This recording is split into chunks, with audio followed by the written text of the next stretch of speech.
हम पूरे मुल्क में सफ़र कर रहे हैं सैलाब में, और जहाँ पे भी जा रहे हैं अल्लाह रहम करे, इसी तरह महसूस हो रहा है कि शायद इससे ज़्यादा तबाही कहीं पे भी नहीं है। मैं सुन के हैरान हो गया कि 4 से 5 घंटे आने जाने में लगते हैं बोट के ऊपर, जो कि मोटर बोट है, आखिरी गांव तक। तो आप अंदाज़ा लगा लें कि कसूर का कितना बड़ा एरिया जो है ये ज़ेर आब है, और कितना यहाँ पे पानी है। और यहाँ पे 22 गांव हैं जिनमें लोग महसूर हुए हैं। लाहौर की कैफियत देख ली आपने, हाफजाबाद, सियालकोट, चिन्यूट, जंग, और इसी तरह फैसलाबाद में तांदलिया वाला, गुजरांवाला के कुछ इलाके।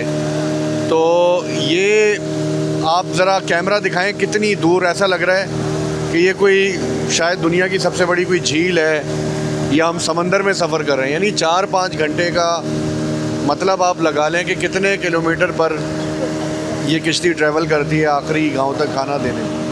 ये जो विजुअल्स हम आपको दिखा रहे हैं, ये कोई फ़ोटो सेशन नहीं है, ये कोई सिर्फ खुदनुमाई नहीं है।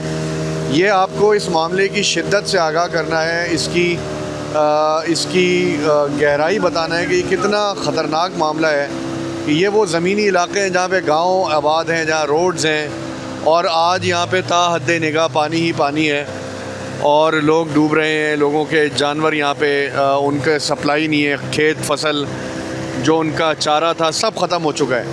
यहाँ किश्ती के ज़रिए साइलेज जानवरों का चारा पहुँचाया जा रहा है एक गांव में, और ये इससे बड़ी आजमाइश क्या होगी किसी कौम पर।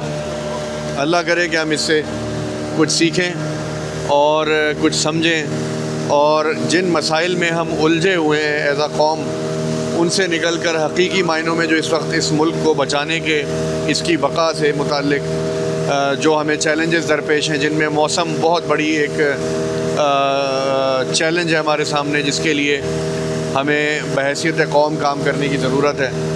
तो इन चीज़ों को बहुत संजीदगी से लेना चाहिए।